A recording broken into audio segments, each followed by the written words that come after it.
Mas queria falar de política hoje, porque a gente está nessa efervescência toda. Existe ainda uma grande expectativa com relação ao cenário que vai se formar. No seu caso, existia até o convite do seu irmão, Álvaro Dias, para que você fosse para o partido dele, enfim. Eu queria que você falasse um pouco sobre a sua definição para essa candidatura ao governo do estado do Paraná. Bom, primeiro, em relação a colocar meu nome novamente à disposição, é uma decisão amadurecida que eu tomei depois de olhar exatamente o cenário político. Há uma descrença na classe política imensa, e eu acredito que essa eleição será a mais importante depois que o Brasil foi redemocratizado. Porque nós estamos numa encruzilhada. Ou o Brasil toma um rumo para crescer, para se desenvolver e oferecer oportunidades para a sua população, ou nós vamos colocar o Brasil num abismo ainda maior.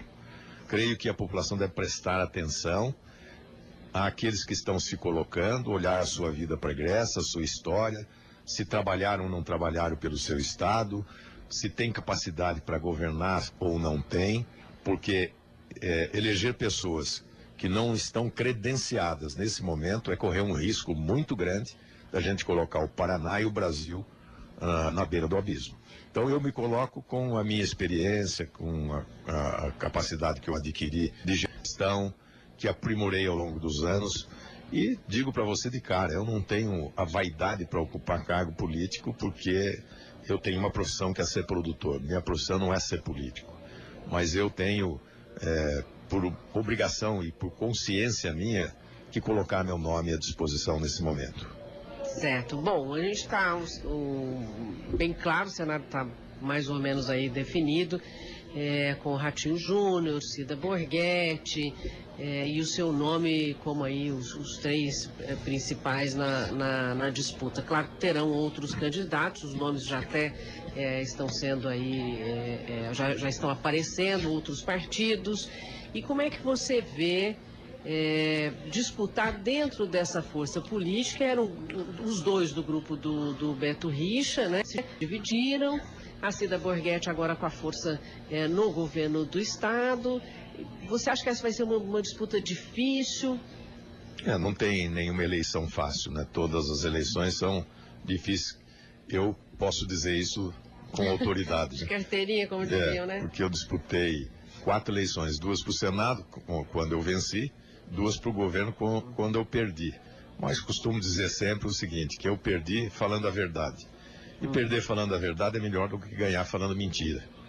Eu acredito muito que a população está querendo mudar o modelo de governo que está aí. E eu sou o candidato que me coloco pela mudança desse modelo. Vamos por aí então, porque as pessoas estão bem cansadas desse discurso, né, Osmar? O que você tem de diferente? O que você pode colocar? Claro que as pessoas já conhecem e tal, mas você está vindo com que proposta diferente para que as pessoas entendam claramente sobre o que você está falando? Bom, primeiro, os 2 candidatos que você citou são do governo atual. Tanto o Ratinho quanto a Cida são do governo que está para terminar. Esse governo, ele enfraqueceu demais as empresas estatais. Começa por aí.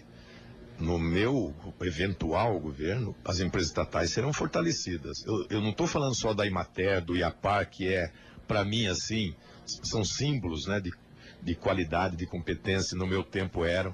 E hoje eu vejo o IAPAR praticamente, assim, esquecido pelo atual modelo que eu falo de governo. O IAPAR tem que criar, tem que ajudar a agricultura a se tecnificar ainda mais. A Sanepar, que é uma pejoliaca da Sanepar bem aqui na frente do estande, ela deu um lucro ano passado de 1 bilhão. Aí pode dizer, nossa, foi uma boa administração. Não. Não é certo você explorar o consumidor de água e o usuário do esgoto com uma tarifa que cresceu 135% para agradar os sócios privados da Sanepar. Quando você vende ações da Sanepar e aumenta a participação do capital privado, você está no caminho de colocar um preço maior nas tarifas, desculpe, como aconteceu, e com isso a população pagou esse lucro de 1 bilhão. Esse modelo de governo que enfraqueceu a Copel, tirando dela a capacidade de investimento, eu vou te falar uma coisa.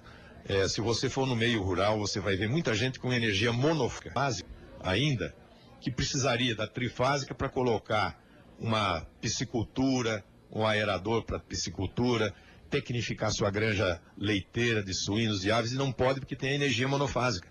E a Copel foi descascada, dinheiro foi retirado da Copel na forma de dividendos para ser distribuído sem nenhum destino, sem nenhum projeto. E o principal, acabar com o loteamento do Estado. Eu vejo que às vezes os candidatos conseguem fazer alianças, conquistar partido, prometendo cargos já num eventual governo. Eu não faço isso. Vou te interromper, porque o que acontece hoje? A gente vê em vários governos, para ganhar, tem que fazer parceria aí. Estou sendo boazinha falando parceria. Porque é esse o jogo. E como é que faz não fazendo esse jogo? Você acha que as pessoas estão prontas para enxergar que esse jogo não está bom? A sociedade precisa ensinar os políticos, porque os políticos não perceberam ainda, que quando você loteia o Estado e nomeia pessoas que não têm qualificação técnica para ocupar determinado cargo, vou te citar um exemplo. O IAPAR tem que ter um pesquisador sendo presidente do IAPAR. O IAP tem que ter alguém que entenda de meio ambiente.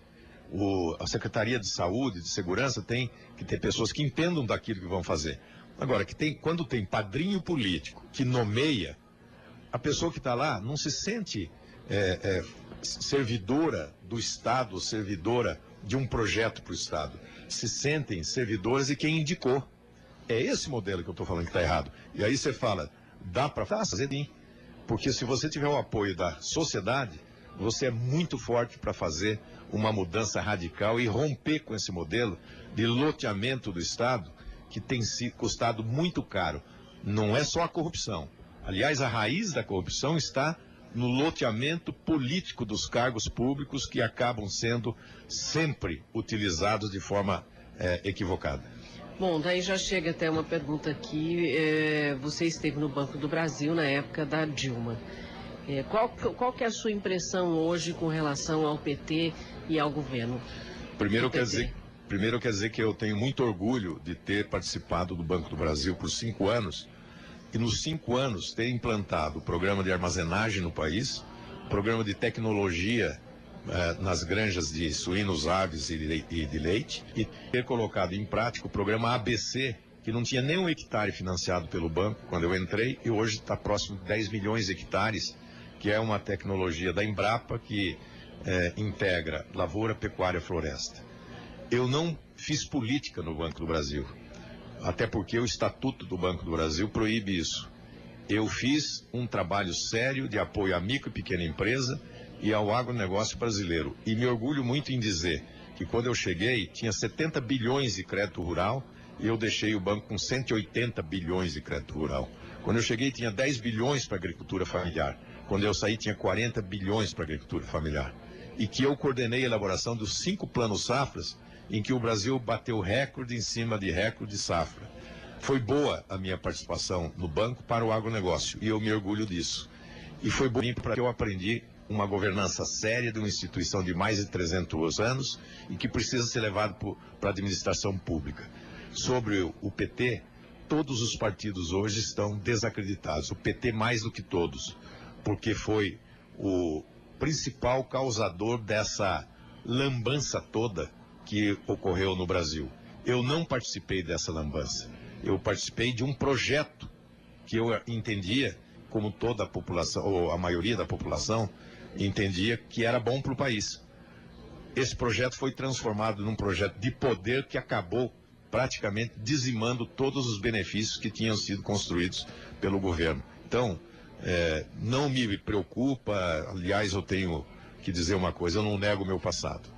Quando a pessoa nega o passado, ela não merece nem ser candidata, quanto mais ser votada. Eu tenho orgulho do meu passado porque ele é limpo, tem uma história de dedicação ao meu estado e assim continuará sendo.